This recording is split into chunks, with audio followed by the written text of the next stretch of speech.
Hello and welcome to this episode of Shatterdice Reviews. And today's board game review is the Derelict ship Otherworld expansion for Shadows of Brimstone. Welcome aboard the USS Vostros, a marvel of human engineering, powered by its Darkstone drive. The Vostros will make all your nightmares come true and take your sanity to the limits of the known universe.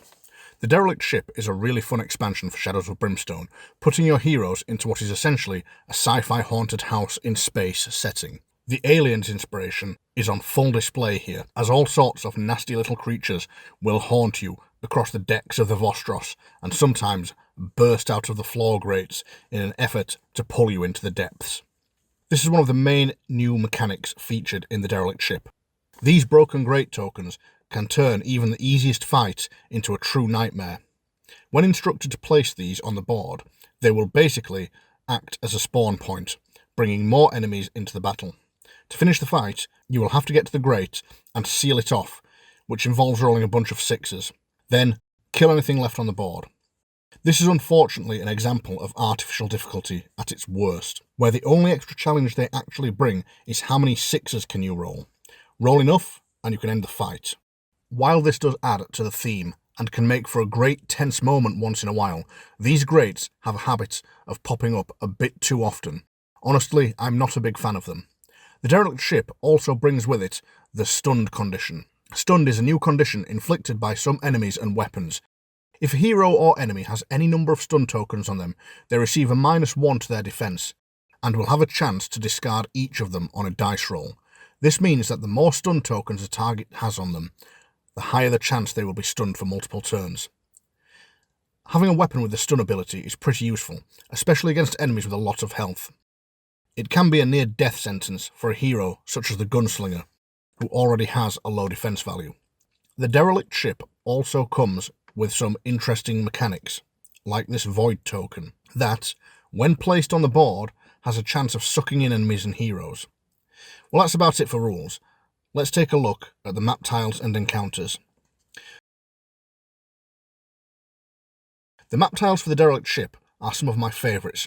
I love deep space horror, and the Derelict ship has it in spades. From these simple hydroponics bays that have this kind of eerie orange light to them that I always found quite foreboding, to the medical bay, where something has clearly gone very, very wrong.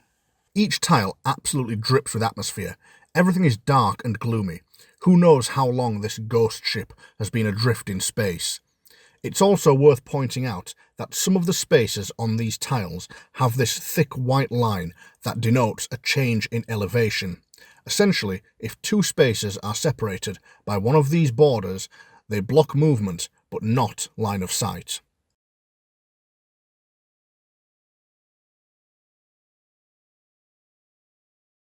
Now, let's take a look at what kind of encounters you can expect. Well, it's the usual stuff of sci-fi. Of course, there is going to be a hull breach, or a faulty power node, and all the other stuff you would expect in this kind of environment. Some of these are really fun, such as gravity plates malfunctioning, and really making it feel like the ship is falling apart around you. And that's because it is.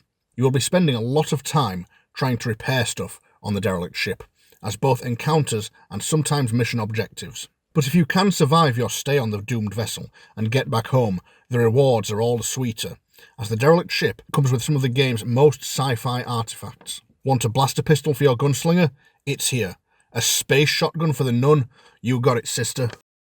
How about replacing that Bandido's dynamite with a void grenade? Well, you can, but maybe you just shouldn't.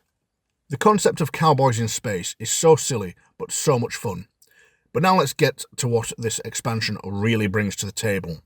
Horror. More than any other world in the Shadows of Brimstone collection, the Derelict ship brings the strongest of the horror theme. Not only are the board tiles and encounter cards suitably dark and creepy, but the enemies with this expansion focus a lot more on sanity damage than other enemies. This makes a really nice change to the raw physical damage of most enemies. Now, those heroes packed to the teeth with health and armor might have something to worry about. The first of the new enemy types you will come across are the Necronauts. These unfortunate folks are what's left of the Vostros crew, now roaming the decks in their battered spacesuits. Similar to the Hungry Dead from Swamps of Death, they are undead zombies that have quite a high defense value and low movement. They are not the most dangerous of enemies, but don't underestimate them in numbers, especially as they will pack in some serious sanity damage. And that brings us to the beacon drones. The larger enemies in this expansion, you get 3, and they are interesting to say the least. Their miniature floats around looking like some kind of disembodied robotic brain, and that is probably by design, as the lore of these things references biological components, essentially human brains running these things.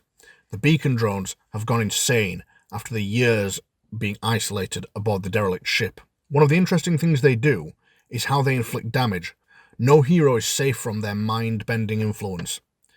These are one of my favourite enemies in all of Shadows of Brimstone, for their trippy lore as much as their unique type of threat. The last enemy are these automated sentry guns.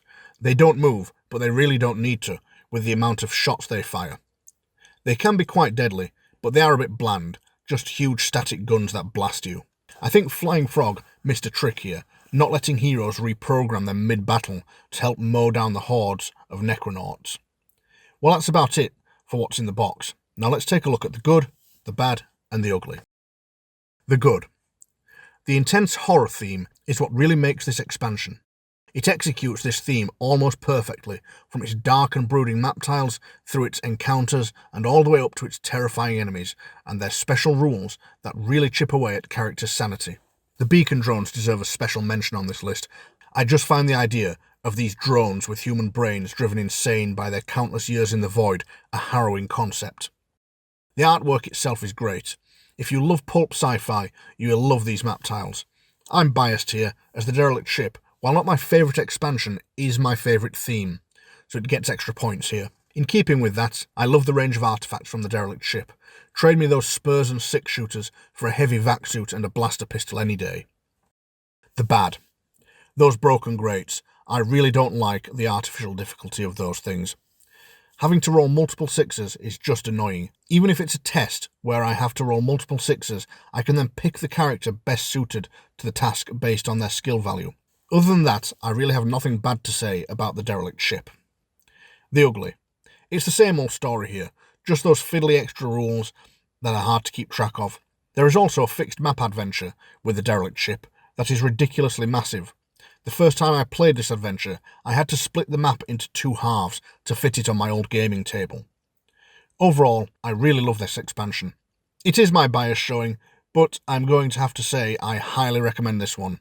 It's just below Tradera on the shopping list, but only because Tradera is a richer, more complex experience. Well, I'm bored of reviewing this game now. Bye.